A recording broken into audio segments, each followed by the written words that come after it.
इथक इरेसी the cosmopolitan dramatic union नौना manufacture तौदुना पुथोक्चबनी खुलक इरक्तसु योट अमनबा बैटरी अमनबा खोमबा लाक्नै अनौबा पोषक अमा साननबा ओइरिनी अखोइसु अमनबा मेटेरियल मयाम अमा खोमजिल्लुरगा यू योनफमगी कॉमन प्लेस एक्सपीरियंस द तोपसिनदुना नपसिनदुना लीला से पुथोक्चबनी हाइब्रिडाइज तौबदा मीगी मचाक मरल टैक्स क्वाटेशन कया अदुम हापसिनजै खरना साइको एनालाइसिस तगी इट इगोगी इन्नबदु काबक काबक उत्पंगमननब होनजै फेमिनिस्ट मैनिफेस्टो की मियेंग खरसु अदुम हापसै मार्क्सिस्ट कंसेप्ट की मसल मानब खरसु नामफेट अदुम यावी क्वांटिटी की यूनिवर्सल अपील की यामना का हेना सेक्शन बंगमजरुदे कचरिबा अथेल पोर्ट असिना पेनबियु हाइजरी मतिंग फंगना चाउखटनख्रबा कैरोय लेकाई पुंसी महिंग मरक्ता मिरक मिचंथी सिंगसु हिंगदबा यादे हिंगलिबा अमसुंग हिंगलिंगलिबा थवाई कया अमनी यू योनबा तोमालगी नाइतोम पोकपी मपुंग मरई फागलकलबी मचा निंगोल थोइबीसु नावोक नावकोंदुना हिंगननबा लंबीदी तोमालगी यू योनबनी मागिदी मयुम नत्ते यू योनफमनी फिदम लैबा याय लैतबा याय पांबैदी लैते अथिंगबा लैतना मपान मरा फगलकलिबा मेटेरियल कल्चर मरक्सिदा मपा मचा हिंगली हिंगनबा होनरी हिंगनबा पांबैना यू योनबा इनखलकलिबी मचा निंगोलगिदी लैजरी मसागी पांदम फिदमगा लोइनबा तुंगी पुंसी निंगोल ओइबी मपोकी यू योनफम मसिदा नुंगतिगी लाई थाई नेसागी लैकादा तोंगबा खोइमु खोइंगांग कया थकलै चारै ngauरै मरक्सिदा पोमसात नबी लैरांगा पांखक ओइरिबिगी लैकादा ngangnanaba तंजा लौबो ओइना नुपा अमसु हेक फाउजलै यू योनफमगी थोंजिनदा नोंगमदी थोकलरे थोई उहैदबा थौदोक अमा मरल मथुम मपांगलना लैरांग लैकाबु नंजा नमथेकनिंगबा नुपागी सावैनबा साजत वाखल फोंदोकबा थौदोक लैबाक खुनाई पुंबा चेक मोक लाउनदे निंगोल मचादुना नंगलिबा लांगफमदो मखोय कनागिसु अतताई ओइबा ngamkhidre उरबसु उसिनदुना लैबगी फिबमनी सुपनगी मिमानदना हिंगलिबा मलया युंगावबा अंगावबा मतोमतनी मियोइबगी लिचत चुमथोकनबा मखुत्तगी सै थांगलखिबा डायरेक्टर की मियेंगदी यामना हकना एक्सपेरिमेंट तौनरिबा थिएटर की खोंजंगसिंगदा पंकन कन चंगसिनदना हाना लैजरम इरमदमगी पॉपुलर थिएटर की परंपरासु तलहंदना होंगलकलिबा मिरोल अमगी मपान थोंगी साजत लिचत मियेंग थंबनी मियेंग असोमदगी श्री कांगजम राधा कुमार की अत्यंत वारी मचा मंगाल की इथक इरे पारुरगा हौजिक हौजिकी स्लाइस ऑफ लाइफ पोर्ट्रेट तौनब होनबनी अखोइना तारिब उरिबसी मपान थोंगी पुंसी महिंगबु इताउ ताउना ताबनी उबनी हौजिकी मिरोलना स्पेशल ओइबा मियेंग शामथनखरे पुंसी फावबा कमोडिटी ओइना लौनरकले अदुबु मसिबु उना खांगमद्रबा मिमानद्रबा थवाई खरदी लैरी उतननब होनबनी चिनगा खुदका मानद्रबा खुनाइगी मसक्तो उतननब होनजबनी हारिबा ngasi लानथोकजगदोरिबा ड्रामा असिमक हौखिबा मे थादा कोरस रिपर्टरी की श्राइन प्ले हाउस द पांगथोखिबा कोई सर्गियो ओजा पदम कुमार की साहित्य की कुमैदा लानथोकजख्रबा ड्रामा अमनी कनागुंबा ड्रामाबु येंगबिगिबसिंगना मोत फोंदोकपिरप यावी अखोइगी मणिपुरदबु यू योनफम टेबल चक्री थादना यू योनफम से लैब्रा हाइबा वाहंग अमा थेंगनजरुबा उजरुबा खरददी लै यू योनफम लै इम्फाल मनुंगदसु अदुमक लै इम्फालदगी थापतोखिबा मफम कयादसु अदुमक लै ममांगद उतखिबा लीलागुमना कन्ना हौरगा कन्ना लोइसनबा मधुमक्ति नचदे लीला असिगी मचत असिना इंगना हौरगा तपना तपना तपना लाक्सनबा होनबा पोलोइदा अकनबा पाउजेल अमा पीननबा थौरांगजबा लीलानी मियामना मतम काइथोकपिदुना लीला असिबु येंगबिबगिदमक अमसुंग ꯌꯦꯡꯅꯅꯕꯒꯤꯗꯃꯛꯇ ꯂꯦꯡꯕꯤꯔꯛꯄꯒꯤꯗꯃꯛꯇꯁꯨ ꯊꯥꯒꯠꯆꯔꯤ ꯍꯧꯖꯤꯛ ꯑꯩꯈꯣꯏꯅ ꯂꯥꯟꯊꯣꯛꯆꯔꯤ ꯃꯉꯥꯜꯒꯤ ꯏꯊꯛ ꯏꯔꯩ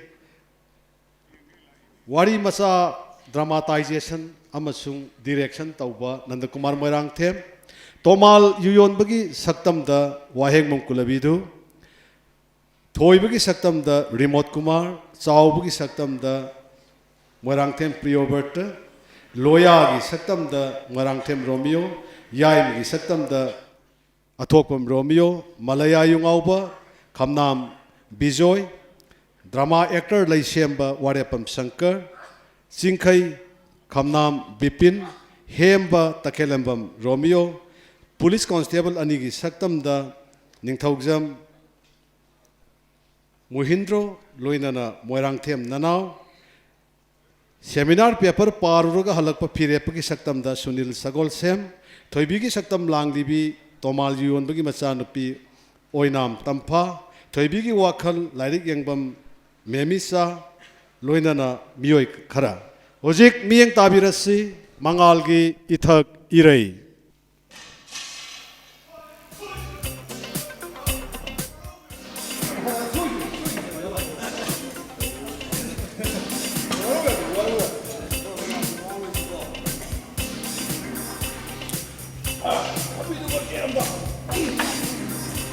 ꯑꯗꯨꯒꯅꯦ ꯄꯨꯔꯥ ꯑꯩꯗꯤ ꯃꯌꯥꯝꯗꯧꯅ ꯐꯝꯊꯔꯒ ꯀꯨꯏꯅ ꯁꯥꯡꯅ ꯊꯛꯊꯕꯁꯨ ꯅꯨꯡꯉꯥꯏꯇ꯭ꯔꯦ ꯃꯆꯥ ꯑꯃ ꯍꯥꯏꯕꯤꯌꯣ ꯑꯗꯨꯒ ꯌꯧꯁꯟꯖꯔꯒ ꯌꯥꯅꯤ ꯌꯥꯅꯤ ꯋꯥꯔꯧ ꯌꯥꯗꯦꯀꯣ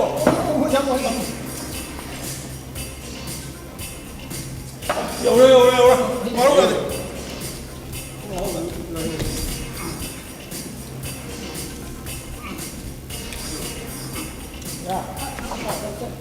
야니 야니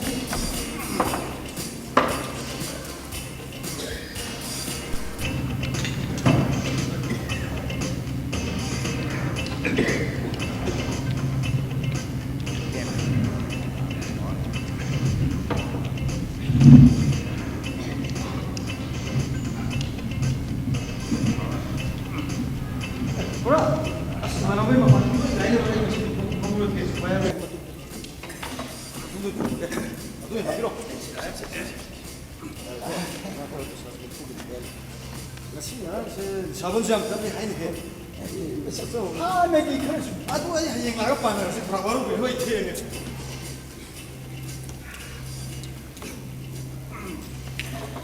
저기 마음이 잠들래. ram wiki robi. bahwa kita kai tak teraka. Kumpal pandai sini. Lawe 야니 야니 Nanti ayo bisa kita beli berapa? Kita bawa ya. Kau sih hadir berapa? Kau sih. Berapa hal itu? 하는 소리 하는 itu pun 하는 ini Kan itu boleh pergi. Hal itu boleh. Boleh harus pergi gitu. Berapa?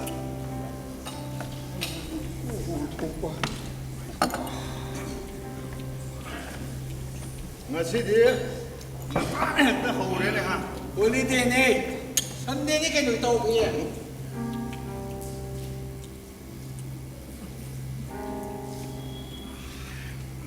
구라 옥사도 그대 비비로 내 잠깐만 야니 야니 Tàu về. 옥사도 못해 고스다 꽹꽹 라오 먹을지 그 싸움지. 이다 두고 너들 육들 싸우 되냐? 나는 내고 있다 왜? 무슨 이다 두고 또 하위래. 왜? 나 제가 하위다 왜? 어디로 그 왜? 이분 거기는 뭐야 그 시도 요 뭐할 바도 있는데. 아이고 그 왜? 혼게 히다요 그런 게 이거는 히다요 아두다 얼마나 쓰리? 히다도 갔을 때 비라고 그러더라 아, 이마 하면 씨 그러고 건조 콘톡도. 아이고 용기 마들이 다 왜? 어머나 쓰는데 이거 왜? 아이 좀 꽁대 용도 꽁대 아도 이거 왜? 히다요 망치술 다 왜? 마굴 뭐지 아, 스쿨 싸서 다 왜? 발살로 다 왜? 옥사 따오지 ngasi디 아우이 둘라 아, 이거 저가.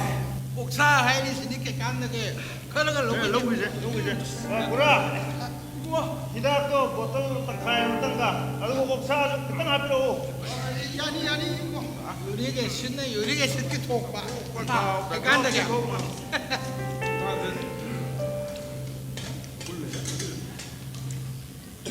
일단 그 이따 대많아 마시기 서룩세 마시 마하우 거왜 하이 마하우 세 룽티디 마tum맘맘 상나이 나 사르바디 합상 페 시 상이 시데 그래서 수목은 나 고인이네. 현전에서 절로 외관이다.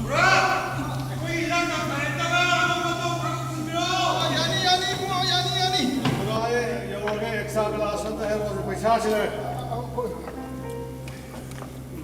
아이기 누피디 이따 옥사지 사디 아팀 위바나 노마 파티브 하이 이따 낭키 누피나 말렘 시다 포라가 쑥 아우라바 옥사지 사다가 레이롤 키다 바세 그에다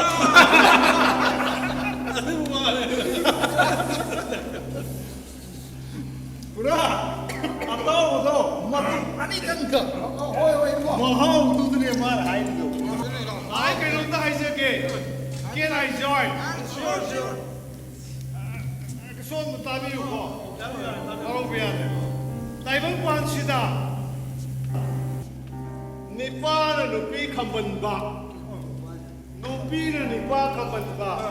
없는 사니. 나이번 와이 관바지 버싱사. 라바는 아몬 컴번바 아몬은 라바 컴번바.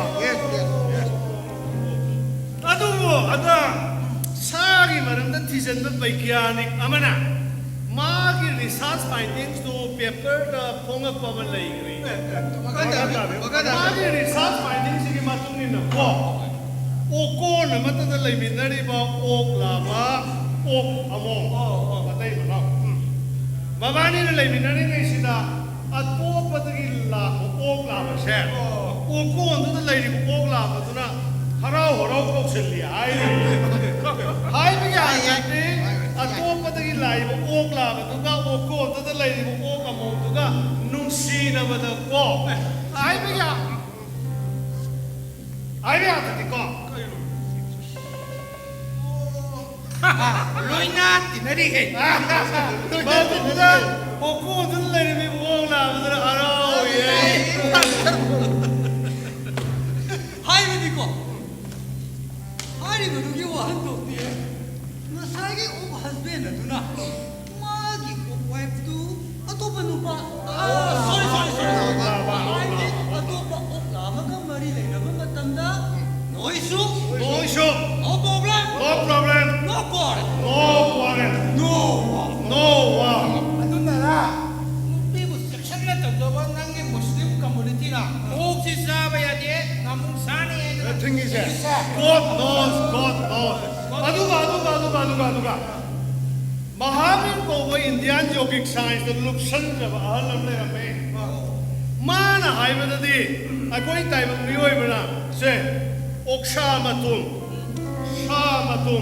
sa atom ko se sa san ro matam da sa du gi e gi saru kara animal blood se koi rioi bi e the tension yan raga sa du gi wakal 사람 wakal 사두기 사자 사람 자체 타이번 미오이 받고 있어서 상을 이 하이나 please 고모님 please 단달래 거기 숨나 호지 하이비리바 마하비라리바 옥사사도 No.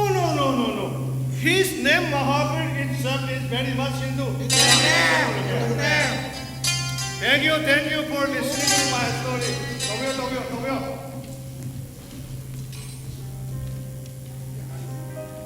다음에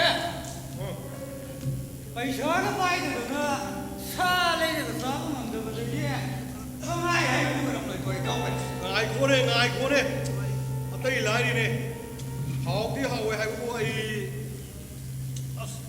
ông cha cái cha kiểu này đâu vậy 와 거기 기로니 또 왜? mà biết hai vợ nó hai kiểu quả ta cái chân này 비키야 신랑당 지도 왜? tao đang hai là tôi lại ấy 에라이도 서로기 뒤에 나가이 양도도 뛰는 거 모르니까 차수 내 거기 돌려라 이거 ông cha ra rồi cái cái 사람 전 아니 오케이 wakal 하자리가. ꯆꯞ ꯃꯥꯟꯅꯅ ꯑꯩꯅꯁꯨꯅꯦ ꯅꯈꯣꯏꯗ ꯂꯥꯛꯑꯒ ꯅꯈꯣꯏ ꯏꯕꯦꯝꯃꯗꯅꯦ ꯅꯨꯡꯁꯤꯅ ꯄꯩꯔꯞ ꯌꯦꯡꯕꯗ ꯅꯪꯅ ꯀꯣꯛ ꯂꯥꯛꯑꯕꯅ ꯍꯔꯥꯎꯔꯗꯤ ꯅꯣꯏ 이마에 라시보다 라이더! 아이고 미라시라 이가이다. 나한테 아이고 미라시라 이가이다. 나한테 아이기 미기 스마 미야기 참고 아이기 미기 라시고 나도 그런만 살았구나. 꼭이 와리는 거다. 야 있어. 그럼 아이기 라시라 이래. 유성탄 터뜨려라. 무식이 옥잡이라. 야 미기 집이라.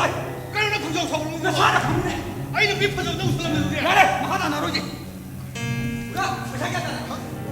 왜 저러는 거야? 야래. 아이고 그럼 한번 계세요. 아빠도 그래. 아이고 그러세. 넌 니놈이야 우리한테. 왜 얘기 너희 신나다 소고하는 거나? 넌센스. 마둥 놓고 그러지. 아이 고원이는 뭐? 어떡하 고원이? 야! 나 고원이야. 너는 못 들어보시나? 못 들어보시나? 유 턱방 멀리거든요. 밤새 미나도 얼른 방났대. 육네 유비 안강을 육 와리도 왕왕 상황도 육기 미나 따봐 야봐 야다면서 그렇게 비요. 니마. 나라 죽으래 나 떨어지냐?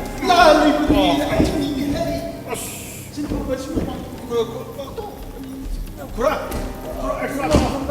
엑스트라 클래스입니다.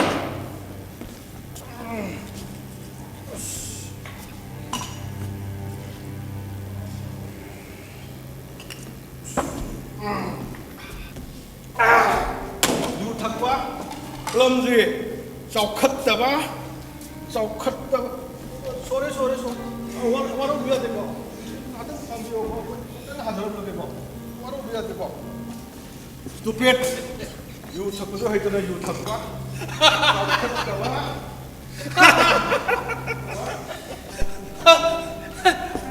Pemanique, baru apa bagi sihir pemberisnya. Oke, wari itu gimana ya yang terkena hai tahu. 아이디 보든 보내라더라 Oh itu kari itu sama kali itu kan gitu. Yama, Tobi, ay, nang ulay taurika. Ay, paano sa isikal lo sinbayabra? 나의 빠진 저기 탁생 뭐지 술에 랩때 아이디 우파이네 때 와숨 담당 장들이 뭐는 없나? Ayo lah kan.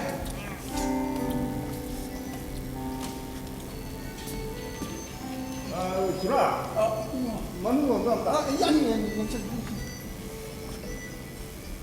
때 아이디 우파이네 때 와숨 담당 장들이 뭐는 없나? Ayo lah kan.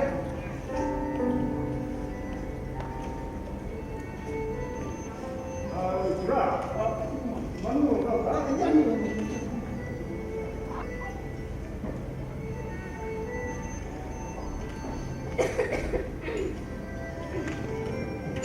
주라 왜 들어오는 거 대표?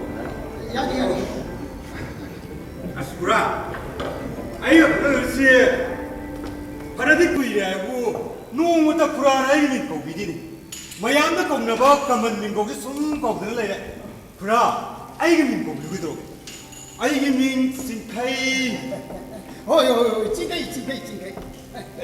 야 너희 거기 가니까 Ay, 와는 matang dahani. Ay, kana pari kyagi.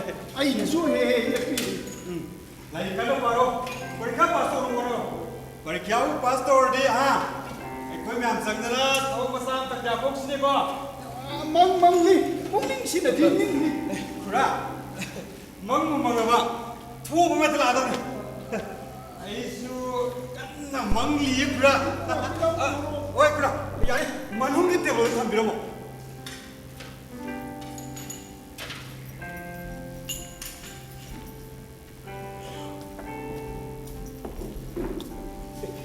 왜 아이는 거는 원다 이거야 그래 아이게 보사가 나 그렇게 좀 믿어야 혹시 아이게 뒷미나와 까나 수가 있다고 아따 이게 수다 때다 넥클래스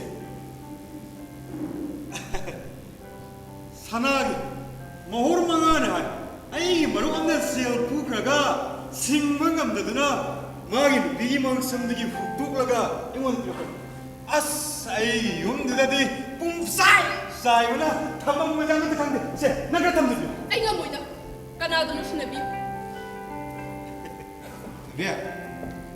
선악 미나이 바이브시 홍르대다 ꯍꯥ ꯅꯪꯒꯤ ꯐꯖꯈ꯭ꯔꯕ ꯃꯥꯏꯊꯣꯡꯗꯨꯗꯁꯨ ꯀꯌꯥꯝ ꯄꯛꯆꯔꯦ ꯄꯨꯡ ꯇꯥꯕ ꯄꯥꯝꯕꯣꯝꯗꯨꯗ ꯈꯨꯖꯤꯅ ꯆꯤꯔꯒ ꯂꯩꯇꯦꯡꯂꯕꯗꯤ ꯀꯌꯥꯝ ꯐꯖꯗꯦ ꯁꯦ ꯅꯪ ꯈꯔ ꯊꯝꯖꯤꯜꯂꯨ ꯁꯦ ꯆꯦ ꯊꯝꯖꯤꯜꯂꯣꯕ ꯌꯥꯝ ꯍꯦꯟꯖꯟꯕꯤꯔꯛꯀꯅꯨ ꯑꯩ ꯃꯗꯨ ꯌꯥꯕ ꯉꯝꯖꯔꯣꯏ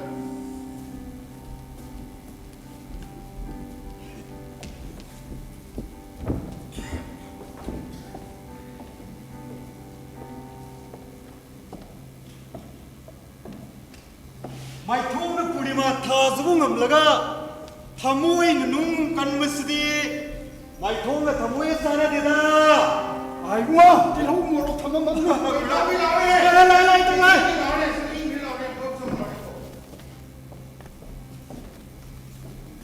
hꯧꯖꯤꯛꯀꯤ ꯈꯨꯟꯅꯥꯏꯁꯤ ꯂꯩꯕ ꯌꯣꯟꯕꯔꯣꯝꯗ ꯂꯣꯏꯅ ꯆꯠꯈ꯭ꯔꯦ ꯃꯤꯄꯣ ꯂꯩꯕꯅ ꯂꯩꯔꯤꯕꯁꯤ ꯊꯥꯡꯉꯩ ꯁꯦꯡꯅ ꯁꯤꯖꯤꯟꯅꯅꯕꯗꯤ ꯈꯔ ꯈꯛꯇꯅꯤ ꯃꯤꯒꯤ ꯃꯃꯥꯡꯗ ꯑꯩꯗꯤ ꯂꯩꯕ ꯉꯝꯃꯤ ꯍꯥꯏꯕ ꯎꯠꯅꯅꯕ ꯍꯣꯠꯅꯕꯅ ꯑꯌꯥꯝꯕ ꯃꯤꯑꯣꯏꯕꯁꯦ ꯃꯥꯅ ꯃꯍꯦꯜꯂꯦ ꯌꯥꯝ ꯍꯥꯏꯅꯤꯡꯉꯤ ꯑꯗꯨꯕꯨꯗꯤ ꯇ꯭ꯔꯥꯏꯕꯦꯜ ꯀꯜꯆꯔꯗ ꯃꯤꯊꯣꯏ ꯃꯤꯍꯦꯜꯂꯦ ꯍꯥꯏꯕ ꯎꯠꯅꯅꯕ ꯊꯣꯡꯖꯤꯟꯗ ꯁꯥ ꯃꯀꯣꯛ ꯊꯦꯠꯅꯔꯤ ꯁꯤꯖꯤꯟꯅꯩ ꯇꯥꯎ ꯃꯁꯥꯗꯁꯨ 이හිꯡ 나잉 ꯇꯥꯕ ꯃꯈꯩ ꯈꯣꯒꯥꯏꯔꯒ ꯇꯦꯇꯨ ꯌꯦꯛꯅꯩ ꯃꯁꯤꯒꯤ ꯅꯍꯥ ꯃꯆꯥꯁꯤꯅ ꯃꯥꯒꯤ ꯂꯩꯖꯕ ꯃꯔꯜ ꯃꯊꯨꯝ ꯃꯄꯥꯡꯒꯜ ꯃꯊꯧꯅ ꯅꯨꯄꯤ ꯃꯆꯥꯁꯤꯗ ꯎꯠꯂꯝꯂꯤꯕꯁꯤꯗꯤ in order to differentiate himself socially ꯀꯥꯟꯅꯐꯝ ꯆꯟꯅꯐꯝꯅ ꯇꯨꯡꯗ ꯂꯩꯍꯧꯔꯦ ꯌꯦꯁ ꯁꯣꯁꯤꯌꯦꯜ ꯗꯤꯐꯔꯦꯟꯁꯅ ꯃꯥꯡꯗ ꯀꯥꯈꯠꯂꯒ everything becomes an image, a sign, a spectacle, a trans aesthetic, trans political, trans economic, trans sexual. Akang ahina mitibong ohere society sinako society of image. Ikandage. ꯑꯩꯈꯣꯏꯅ ꯊꯤꯔꯤꯕ ꯔꯤꯌꯦꯂꯤꯇꯤꯗꯣ ꯅꯤꯡꯈꯥꯏꯔꯦ 이슬 이레이스야 이파 파질 Akande kok sanane hidak sum tata hidak su yaudrene. Pura hidak. 야니 이모 Aina hina bam tawrene to. 그러려고 tawbe Ko yi thanaga la ine. 그다이가 Ko yi chok pu yaw. Asem ko ai ge. 뭐가 비슷한 라인이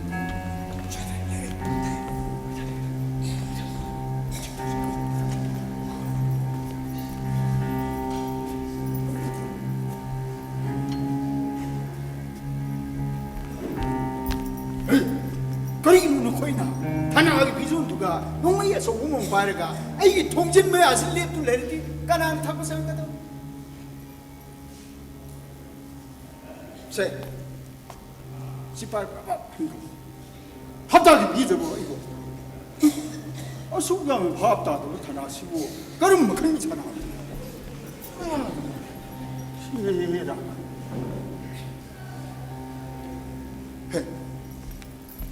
말레이아는 좋아한다.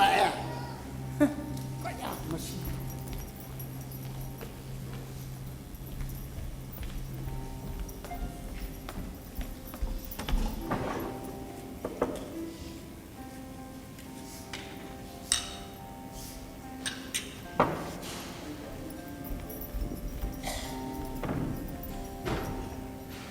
cái đồ nữa Hum.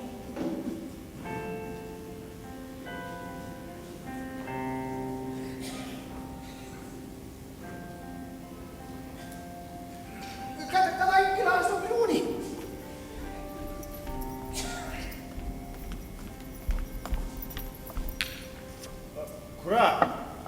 타나 서클. 나 사이즈 괴다이고. 아이 거기 샤이 타나 시기에 유 타고미 파는 나 불리 그 타나는데 유 뭐가 뚫었고도 뚫어이 버드기 불가 혼나 뚫었구나 하나 봐. 아이 새로운 시수 뭐 거기 상가오리 이게 가세리네. Every power corrupts. Absolute power corrupts absolutely. Aso sang sin na makok na. Yes. So so corruption tawrabani na. Masa sin ju masa na tawra. masa to ko se. Hona sa ni to. Kan hidak right up bro. 야니 뭐. See to. Police sin ji more. The role of police in the society. Police as a tool for good governance na sin buse. Akoi nahi na ba yad ho 내가 나와야 되네. Police ना मिसम्बु coat नहीं रहेगा किहन खंगल लगा third degree method sizinaranga misambu 미션부 사기 헬라가 criminal culprit file 호나버가 police public relationship ama sagalaga police ka civil society ka friendly oibo relation ama sagalaga public masana police ko support to holaga criminal fana ma honama method ani sig manung da garam bare na fai have se Khana ni ngai. kana da ya da bane often thita police department home department kunna as a matter of state policy khana ni ngai ni to kana pham thai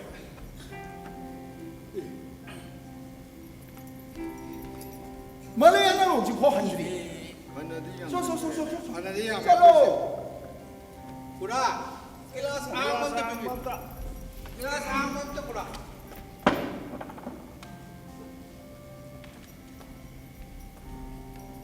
mapan phom le malaya ek ta khai me ge khai ru ru dai bu ko nuai ko ko ni he khai ba sin Malaya se lamdam na rabni nuai te pura nuai te malaya oi malaya La la.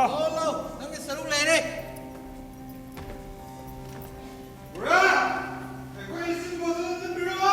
yani yani mo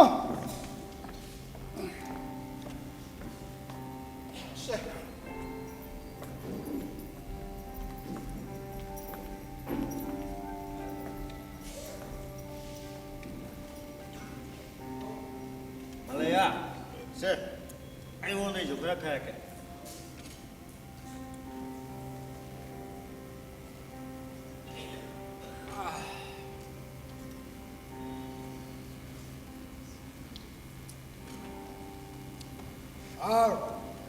thanks for what malaya de english ko londar ine he also knows that english is a universal language english song mai ba se chakut pa chokot pe kudam me chokot pe kudam madong ge du glass amamam ge mamal hanbo ai saire ngam thiya sere wonderful Malaya nang setting tv tu taw ni nang ji hatan nan tv setting do taning de ai special sar ani sigina ma I poem will be a wonderful poem. kura malaya ge sere ko amu ta ni kura. mai mong se ito Wordsworth Shakespeare ge sere gumna yang pasaram to male ko. kura tijera sunuda please hold on malaya start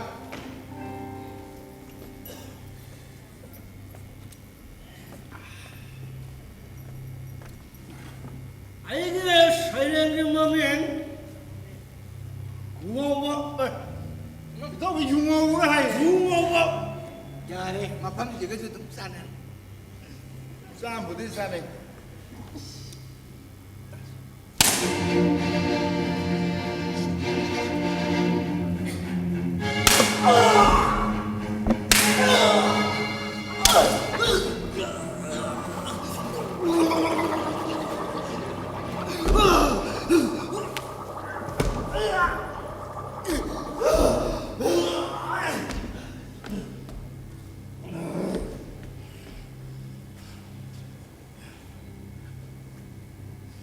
어흥 뻐흥 미옷 미너이 third degree method na layeng layton ayalaba makhong makhot mangai niklaba kalai una singak saisu oiraba sinai drama yungau duna lauri kong makhori singli do paban ho ba makai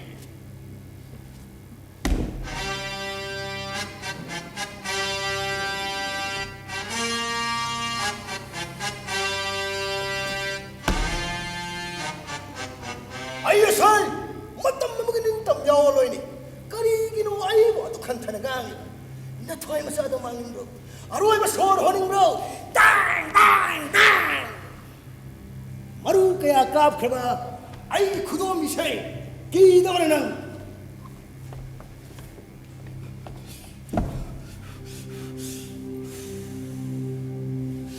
mai sau ya được mà suốt phát sinh như mai khu nó thật là ba lấy đằng mà nạc tập phăng lấy video bao khung lấy sau làm na si khi mà nó đúng hết nó phải yung man nó cái tập cái sao si này nó mà yung ao mà nang ya wo loi nó wo nó yung pa luôn ai mi cái sắm mình sẵn lên luôn na ꯆꯥꯛꯈꯨꯝꯃꯩ ꯃꯨꯠꯇꯅꯕ ꯀꯩꯔꯣꯏ ꯂꯩꯀꯥꯏꯅꯁꯨ ꯍꯪꯒꯣꯏꯔꯦ ꯑꯩꯁꯦ ꯂꯩꯅꯥ ꯄꯛꯅꯕꯤꯕꯨ ꯄꯨꯛꯅꯤꯡ ꯋꯥꯈꯜ ꯍꯛꯆꯥꯡ ꯌꯨꯒꯤ ꯃꯄꯥꯟ ꯇꯥꯡꯂꯕ ꯌꯨꯉꯥꯎꯕꯗꯨꯅ ꯂꯤꯛꯂꯤꯗꯒꯤ ꯌꯨꯉꯥꯎꯗꯣ ꯊꯛꯆꯜꯂꯤ ꯀꯥꯠ 하이팜 동탐 강다 애니 성랑으로 막하다리 노이나비나 노마다 닝땀 여우상민 낙하가 뽕황 마마다 할라키만 마rum두기 세금 나트라우 아띠야 빵나 왕칼라기 마사 오 나와이 랑두로 나와이 유마오브라 나람드레 마수아이 수아생은 닝땀 라미 한와이 구마하가 란판나기 란텀마라이나기 한와이 빠이 유레임기다 막 융어오네 융어봐 융어오네 에이 융어오네 융어오네 에이 융어오네 말리야 라콜라 라 You deserve it. Say. all time 융어오네 ito ita 터져드는 마기 세리시 a thought-provoking, forceful point. ꯌꯥꯝꯅ 마방은 건 세리닝이 동. socio-economic political thematic content Yes, between for about worse one na 세링 하이브세 북행게 아깐바 이틀레기 와칼게 꼼데기 센터 저럭바 파트 저럭바 이실리 spontaneous overflow of powerful feelings. 말이야시고 여울고 여름 보자 그래 채널 보자이죠. 오영배 워스워스나 하이람 것이 흑팅나랬구나 북민기 아깐 왜 이틀 비봉은 이틀도 세계 모이는 사까이고 Yes, yes. 말이야기 세링시다 거이나 fancy and imaginations 내내버 야이. 그비 코리스나 하이람보다 fancy and imaginations 아니세 세링 이버기 머루고 람비. fancy 하이버시 또 모폼나 마탐나 포르투나 닝싱 할락리바 시부리니다. 말라야나 드럼리고 세랭시다 Yes, yes. 캔시기 보자 여우라 너가 여우도라 하이버세야 Yes. 그게 네가 말이다. 와 말라야기 세랭시에 여우라 보자니 막한 말라야세 와디까야 나다 링는 나마 세랭 놈들이 많은 티리고 마기 세랭시 따베야고 세랭 아무도 여우기다 와리세 쿠라 동마 바다 로이다 우상시 쿠라 회께 따래. 아, 잠리 양피 따리 세세. ngasi 아이세 학장시 그야 마이데 말레야도 아이 거기 마기 세랭 따나 사실에도 사시다 사시. 꼬리스나 하이럼 됐으니까 한국 아마나 담모 이런 거 있다 그러가 와칼 구시. 나도가 더욱 두기 아싱 마삭 마살두디 망한다나 예. 와칼도 나목 랑선누나 이리바 이리바 마도 팬시. 말레야 지금 리버 세랭시다 펜시기 마삭 일리멘 양으로 일리멘 양도 마삭 하는 마리 세랭이 마멘 누카리. 유와 마멘이라 들어보다는 깡았거든. 마삭 아이디 뭐하고 결국은 꼬리다 마리 세랭 마멘 유마와 유마와. 이마 홀비 아이 낭고 이바기 마띵시 칼빵하니 판이다 베마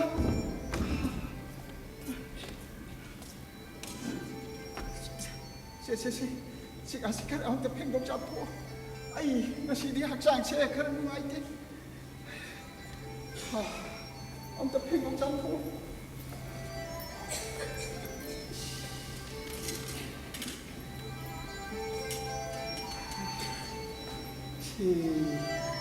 이신 못한 술로 있는 로이 피해내 다운 시리야 이상 마사기 두칸은 어떤 땅가 마망기 소로와 마기 두칸을 쏘고더니 백개 로이는 나오디 버튼을 루파타라 혹시 비마 이바이 친구들 나오기에 다 투는 할까니 내가 사이세 갈 생각도 나온다 따로 누이 빠서네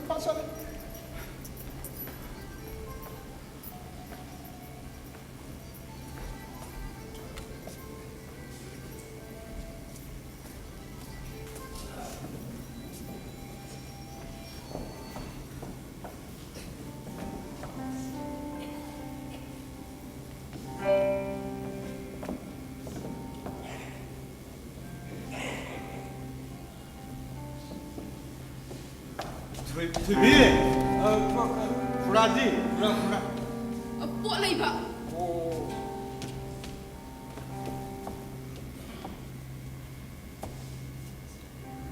Aku bil ke tara. Anh không nghe. Hey, Furada.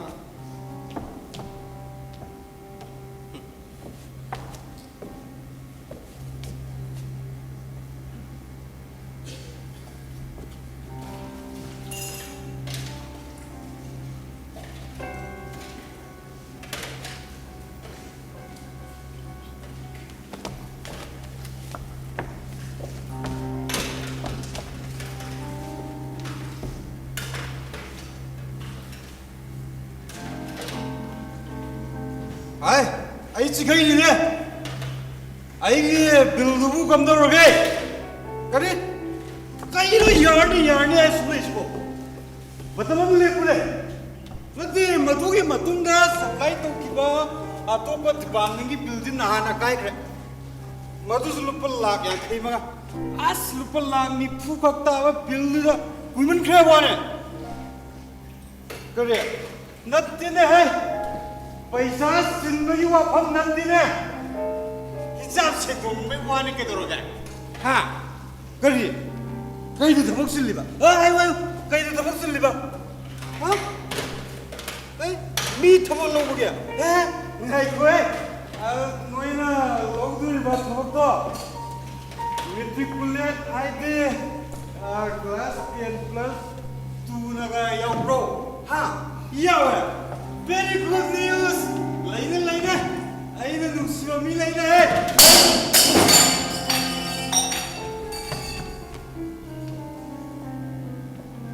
Please. Reserve one post for me.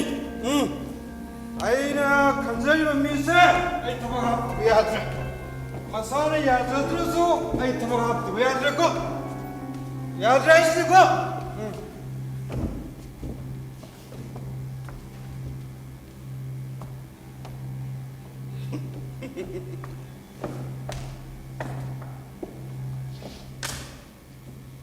Mai thong na tha jangam laga thamoi na nungung kaliba mai thong na tha jangam laga ai đâu nè nung một cân bật thấm mùi xì khudum sân nó bộ hôn bật này xây bỏ băng ngân ngân à đấy to mà xí lên đi bút bay em quy nó bộ khang này kia ra này xin lỗi ra hoi mua ai quay biểu kia ta cái ta bị mà sao mà bây giờ cái tàu làm đi kurai pin tu kia ta cái tiêu cái ta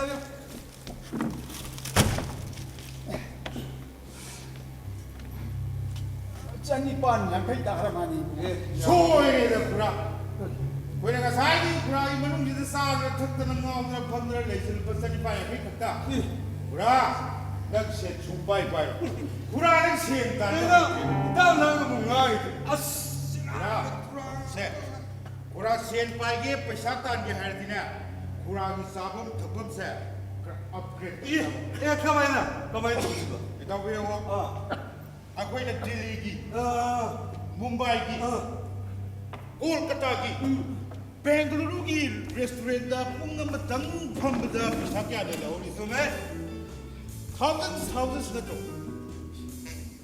skirt set भी सेकेट भी ताई को पुंथरे को function की भी दुर मखुत्ता अनान free मचा म पाएगा बुरा कमाई तो इख बुरा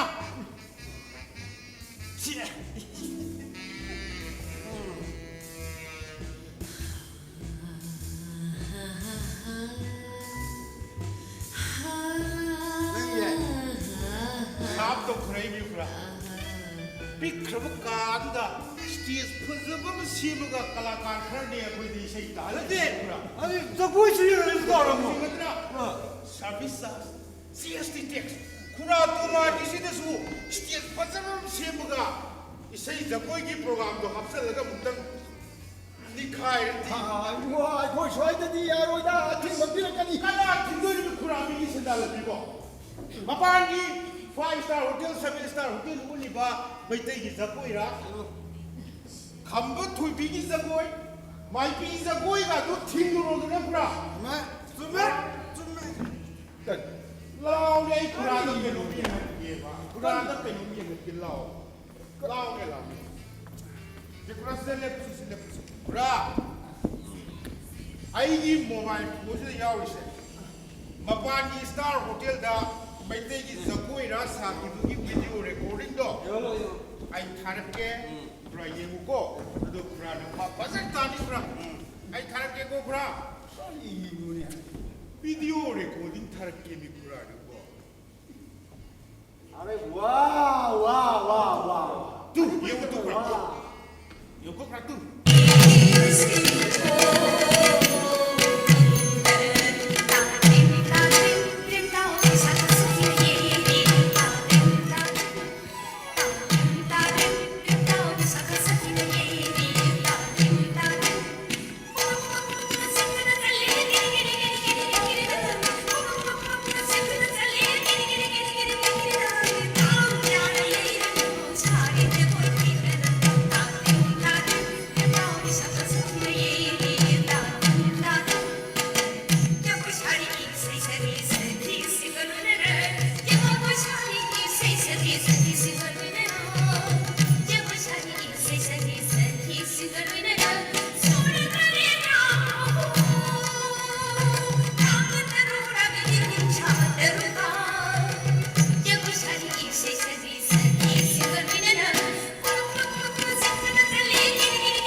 Mavani star hotel Singapura jagat ki mabu mabi mo bhawe sai sa sida kari gi zato ana piri nu pura du ni pura du jaga su isai jagoi gi program je hapsalega upgrade to si ai je pura ai mo khogi ba sani ba ya kai ta samza pura ai mo khogi bill no ba sani ba ya kai ta pura paisa ni kam kam ni lu bitro gai sura pa ya kai bitro hoi mo这是来找我呀？我都是啦。哎，来过来。哎呦，我操，这个没你妈呢。不是，是的，不是，不是个，我看他们的行业不冷么噻，么是哎，么他们个是呢，啊，我当我个当的不是。타기 바라마 틱사는 비니 아 가리누리 같은 게 그래 와 이코르세 아이 파고 상가 레이도 레이키드라만 난돈 누기 마방비니냐 아이 주다 이 돈기 나마 발레 하버디 딱 아주 그라 이 돈기 부불til란 투모양 시디 불아이가 들 거이로 우라 토에 행방디니 에라 불아 미기람 까람디니 레이키드라만 난돈 누기 마빙디다 아한 눈에 반비름 가마쇼 난돈 누기 마마티 나타바 모 파니 파마이 마레이 마고이 레 밤잠 칠리고 불아 칠리 아두 돈을 힘내다 봐 오늘 늦게 들어오게 돈봐 아이 시고 까야무장은 또 올라가 불아는 밤 주서 그래 불아 이거 너는 왜 세? 하 세이 mga taras desa mayam se pakan na liba lan thum mayam musu kura musu sau kholak pai kura sau kholak pai aduna kura ge golsi ta khami otho ai lo aduga masigi paisa aduna kura ge business ta thadaro ha adu tani kura business sau kholani yuman kura yulga stage da ha 융어 그래 이거 레이디서 그디 하세 융아 데시 안바 상바 알다니 브라수 사모 타워로이 나도 브라고 아이기 인고가 팜도 세 루팔리 신양 카이 ꯁꯤ ꯄꯥꯏꯕꯤꯔꯣ ꯌꯥꯔꯦ ꯅꯄꯥꯟ ꯐꯔꯤꯉꯩꯗ ꯈꯔ ꯊꯛꯆꯤꯜꯂꯦ ꯈꯔ ꯆꯥꯁꯤꯜꯂꯦ ꯌꯧꯔꯣꯏꯕꯣ ꯑꯩꯁꯨ U ꯌꯣꯟꯕꯁꯦ ꯇꯣꯛꯂꯅꯤ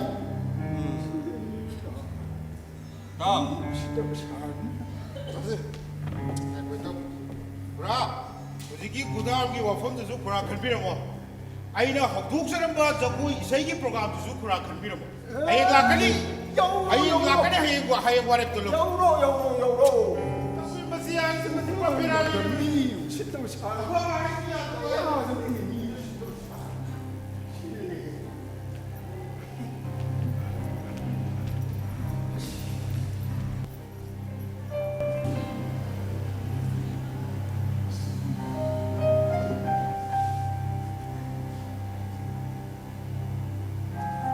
바지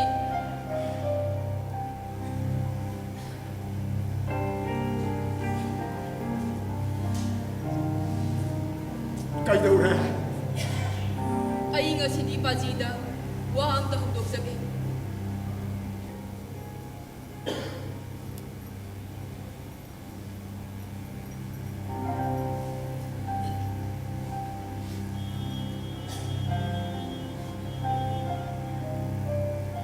ꯀꯔꯤꯅꯣ ꯏꯁꯥꯅ ꯍꯥꯏꯅꯤꯡꯉꯤꯕ U ꯌꯣꯟꯕꯁꯦ ꯅꯠꯇꯕ ꯑꯇꯣꯞꯄ ꯁꯦꯟꯗꯥꯟ ꯂꯝꯕꯤ ꯑꯃꯠꯇ ꯂꯩꯔꯔꯣꯏꯗ꯭ꯔꯥ ꯃꯁꯤꯒꯤ ꯊꯕꯛꯁꯦ ꯇꯣꯛꯂꯁꯤꯕ 바지 ꯑꯩ ꯑꯉꯥꯡ ꯂꯩꯁꯥꯕꯤꯅꯤ ꯑꯩ ꯃꯁꯤ ꯌꯥꯝꯅ ꯍꯩꯅꯗ꯭ꯔꯦ 바지 ꯌꯨ ꯊꯛꯄ ꯂꯥꯛꯄ ꯃꯤꯑꯣꯏꯁꯤꯡꯒꯤ ꯑꯍꯦꯟꯕ ꯃꯤꯠꯌꯦꯡ ꯃꯟꯇꯤꯛꯅꯔꯒ ꯂꯩꯕ ꯌꯥꯕ ꯑꯍꯣꯡꯕ ꯄꯣꯠꯁꯛꯇ ꯌꯦꯡꯕꯒꯨꯝ ꯌꯦꯡꯂꯤꯕ ꯃꯤꯠꯌꯦꯡ 바지 ꯑꯩ ꯈꯥꯡꯕ ꯌꯥꯝꯅ ꯋꯥꯔꯦ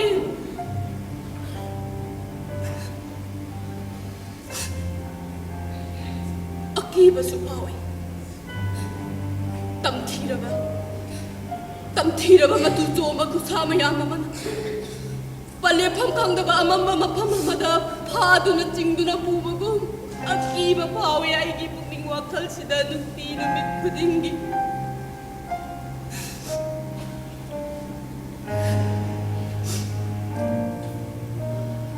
ꯒ꯭ꯔꯦꯖꯨꯑꯦꯠꯁꯤ ꯃꯇꯝꯗꯤ ꯂꯣꯏꯁꯤꯟꯅꯤꯡꯉꯤ ꯑꯗꯨꯕꯨ 바지ꯒꯤ ꯁꯤꯟꯐꯝꯁꯤꯅ ꯑꯩꯕꯨ ꯂꯥꯏꯔꯤꯛꯇ ꯄꯨꯛꯅꯤꯡ ꯆꯪꯉꯨ ꯍꯥꯏꯕ ꯉꯝꯗꯦ 이만한비싱이 마망가서 얌나 이까이 마이 탐밤 레이테 바지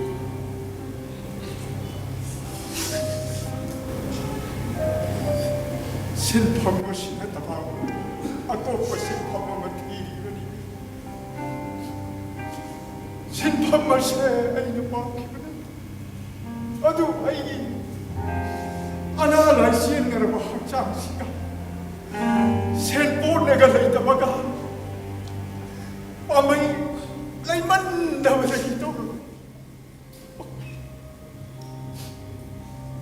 나봐 신함시 Sana pilih sabi minta tiba. Naman kaya ka. Miyam tinggal kumatanda. Napay, jagi ay pura na napay.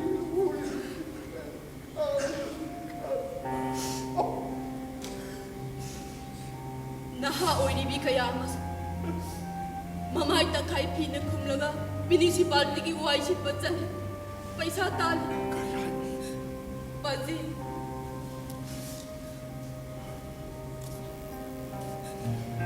아이수 아이와요 미니시팔티기 와이sit patsalagi 바지기 mating oina na ba halaga college ka age Tolmi! 바지 유요 마시다니 도플라지 바 바지 Kayo! Sana ay ka karino. Yang hoy, ngasiyong ng sito. Yung nasito nga batawag. Ado, nang why si pasad kaya hayo tabag tugod nang sad ka. Kari sana to, yaman to. Gato. 이상이 가리 왔거니 이상이 더 먹던 나빠이 나 이것이 아지.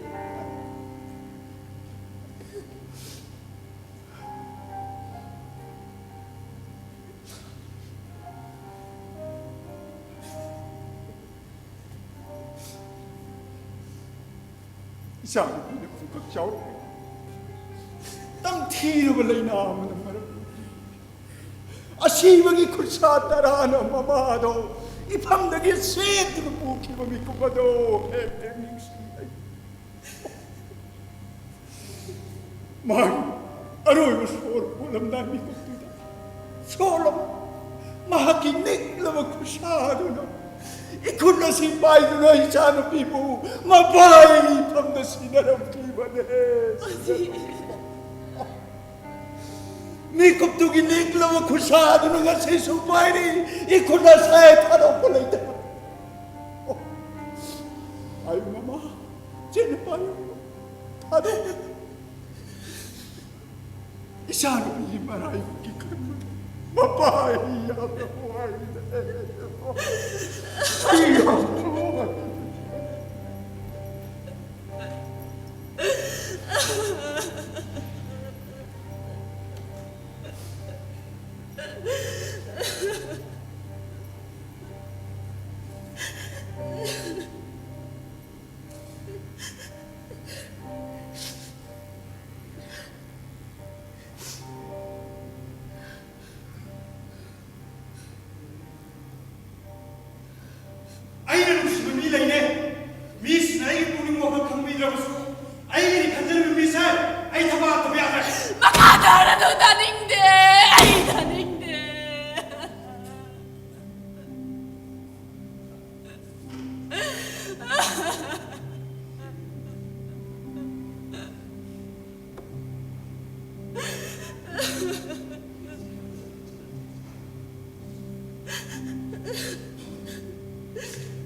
Karino wakal nang nahanglibase.